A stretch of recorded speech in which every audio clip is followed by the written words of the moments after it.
یہ ترمذی اور ابن ماجہ میں حضرت انس ابن مالک رضی اللہ تعالی عنہ سے روایت ہے، حضور نے فرمایا کل بنی آدم خطاؤون وخیر الخطائین التوابون، تمام بنی آدم خطا کار ہیں، خطا کار بھی نہیں، بہت خطا کار ہیں، بہت خطا کار ہیں، لیکن ان خطا کاروں میں بہتر لوگ وہ ہیں جو خوب توبہ کرتے ہیں، غلطی ہو گئی توبہ کرتے ہیں۔ اور ایک اور حدیث میں آپ کو بتاؤں گا کہ یہ نہیں ہے کہ پھر کبھی وہ غلطی نہ ہو، اس وقت آپ یہ لگا لیں اپنے اوپر یہ کام میں نے نہیں کرنا، اور ایک دفعہ وہ کام چھوڑ دیں تو توبہ ہو گئی۔ پھر اگر کچھ عرصے کے بعد پھر کہیں آپ جذبات کی رو میں بہہ گئے، پھر کہیں کوئی برے اثرات جو ہے وہ پڑے، پھر غلطی، کوئی بات نہیں، پھر توبہ، پھر ہو گیا، پھر توبہ کرو۔ تواب اسی لیے کہا بار بار بار بار بار بار توبہ کرو۔ تو کل بنی آدم خطاؤون وخیر الخطائین التوابون۔ دوسری حدیث یہ بھی ابن ماجہ اور بہقی میں ہے، حضرت عبداللہ ابن مسعود رضی اللہ تعالی عنہ، التائب من الذنب کمن لا ذنب له، گناہ سے توبہ کرنے والا ایسے ہے جیسے اس نے کبھی گناہ کیا ہی نہیں، دھل جاتی ہے، تختی دھل گئی، بچے نے تختی لکھی تھی اس کو دھو دیا، ختم ہو گئی۔ ایک حدیث تو پڑھ کر میں بھی چونکا، یہ اصل میں اسلوب ہے بیان کا، بتانے کے لیے کہ تمہارے دلوں کے اندر مایوسی کا غلبہ نہ ہو جائے۔ مایوس اصل میں جو ہے مایوسی یہ ابلیسیت ہے، نوٹ کر لیجیے اس کو، مایوسی ابلیسیت کا عکس ہے۔ مبلس کہتے کسے؟ جو مایوس ہو گیا۔ ابلیس سب سے بڑھ کر مایوس جو ہے وہ ابلیس ہے، اسے معلوم میرا چھٹکارا تو نہیں ہے، لہذا میں جتنوں کو اپنے ساتھ لے کر جہنم میں جھونک دوں یہی میری کمائی ہے، میں نے تو بچنا نہیں۔ تو ابلیس کہتی ہے اس کو جو انتہائی مایوس، مبلس، جو رحمت خدا بندی سے مایوس ہو چکا۔ اب اس کو دور کرنے کے لیے حدیث سنیے، اور یہ حدیث مسلم شریف کی ہے، صحیحین کے اندر، حضرت ابو ہریرہ سے۔ حضور فرماتے ہیں والذی نفسی بیدہ، قسم ہے اس ذات کی جس کے ہاتھ میں میری جان ہے، لو لم تذنبوا، اگر تم لوگ گناہ نہ کرتے، لذهب اللہ بکم، تو اللہ تعالیٰ تمہیں لے جاتا کہیں اور، وَلَجَاءَ بِقَوْمٍ يُذْنِبُونَ، اور پھر کسی ایسی مخلوق کو پیدا کرتا ہے جو گناہ کرتے، فَيَسْتَغْفِرُوا اللَّهَ، اور پھر وہ اللہ سے استغفار کرتے اور توبہ کرتے، وَيَغْفِرُ لَهُمْ، اور اللہ تعالیٰ انہیں معاف کر دیتا۔ اسی سے ملتی جلتی ایک حدیث ہے، یہ امام احمد اور امام بہقی لائے ہیں، اور اس کے راوی حضرت علی ہے رضی اللہ تعالی عنہ۔ ان اللہ یحب العبد المؤمن المفتن التواب، ان اللہ یحب، اللہ تعالی محبت کرتا ہے اپنے اس بندے سے، العبد المؤمن، جو مومن ہو۔ اس کی ایک اور بڑی پیاری حدیث آئے گی، المفتن التواب، جو بہت فتنوں میں مبتلا ہو جاتا ہو اور پھر بہت توبہ کرتا ہو، مفتن التواب، لیکن ساتھ ہی پلٹتا ہو، رجوع کرتا ہو، پھر اللہ کے حضور میں حاضر ہوتا ہو، پھر معافی مانگتا ہو۔ اللہ تعالیٰ کو اپنا ایسا بندہ بہت پسند ہے۔ اب میں کچھ اور حدیثیں آپ کو سنا رہا ہوں۔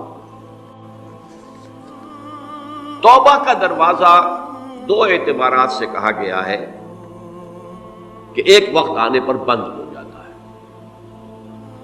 ایک حدیث کے تو الفاظ میں نوٹ کر کے نہیں لایا ہوں کہ اللہ تعالیٰ نے توبہ کا ایک دروازہ اتنا چوڑا کھلا رکھا ہوا ہے کہ جس کو عبور کرنا جو ہے وہ سال ہر سال میں ممکن ہو، اور یہ بند نہیں ہوتا جب تک کہ سورج مغرب سے طلوع نہ ہو جائے۔ یہ قیامت کی جو آخری، قریب قیامت کی جو آخری نشانیاں ہیں ان میں سے وہی حدیث میں آپ کو سنا رہا ہوں، عن ابی ہریرہ رضی اللہ تعالی عنہ، اور یہ مسلم شریف کی روایت ہے۔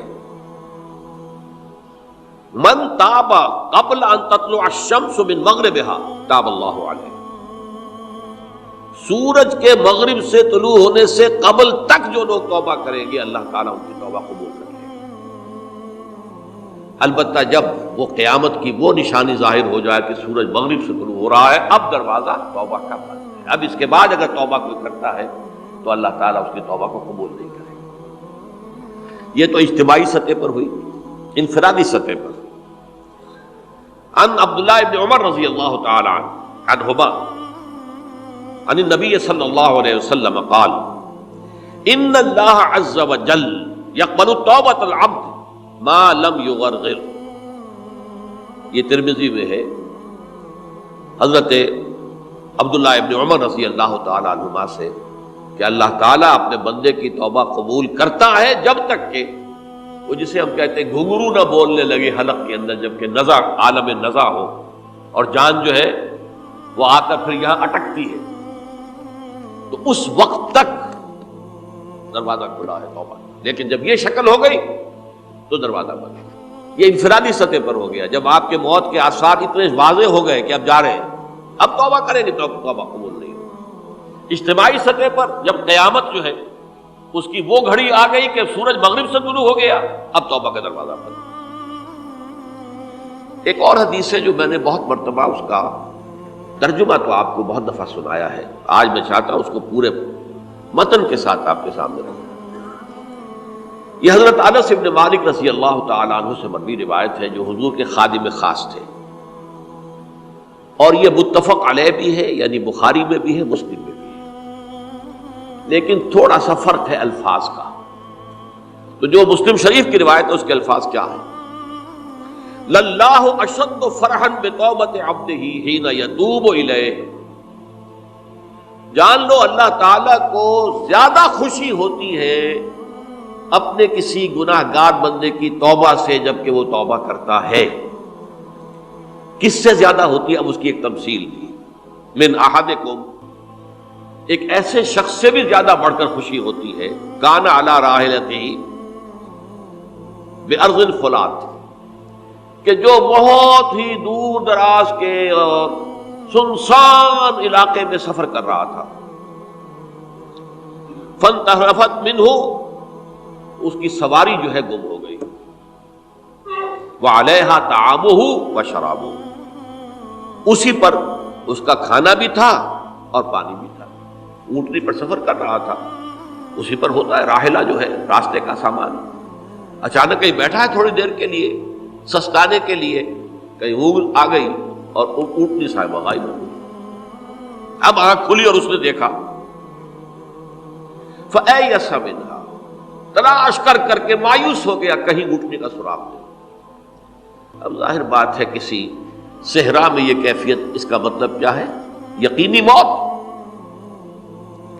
فَأَتَى شَجَرَةً فَاسْتَجَعَ فِي ظِلِّهَا وَقَدْ أَيَسَ مِنْ رَاحِلَتِهِ، تو وہ ایک درخت کے نیچے اس کے سائے میں آ کے لیٹ گیا، گویا کہ موت کی امید۔ فَبَيْنَهُمَا وَهُوَ كَذَلِكَ إِذْ هُوَ بِهَا قَائِمَةٌ عِندَهُ، اس کی کہیں دوبارہ آنکھ لگی ہے، جو کھولا تو دیکھتا ہے اونٹنی تو موجود ہے، کھڑی ہے، تو وہ فوراً اس کی وہ جو رسی ہے وہ پکڑتا ہے، فَأَخَذَ بِخِتَامِهَا ثُمَّ قَالَ مِنْ شِدَّةِ الْفَرْقِ، اب جو اسے مسرت ہوئی اس کا آپ اندازہ کر سکتے ہیں، ایک یقینی موت کا معاملہ آ چکا تھا، اور اچانک اللہ تعالیٰ نے وہ کھوئی ہوئی اونٹنی جو ہے وہ واپس دلا دی۔ تو وہ کہنا تو یہ چاہتا تھا، اللہ تو میرا رب ہے، میں تیرا بندہ ہوں، لیکن جسے ہم کہتے ہیں کہ خوشی کی انتہا فرط مسرت میں ایسی زبان لڑکھڑائی، اس نے کہا اللہم انت عبدی وانا ربک، اے اللہ تو میرا بندہ ہے، میں تیرا رب ہوں، یہ کہتا ہے۔ تو یہ کیا ہے؟ فرط مسرت جسے آپ نے، خوشی کی انتہا، کہ جس میں انسان جو ہے اتنی بڑی خطا کر بیٹھتا ہے۔ اللہ کو اپنے کسی گناہ گار بندے کی توبہ سے اس سے بھی زیادہ خوشی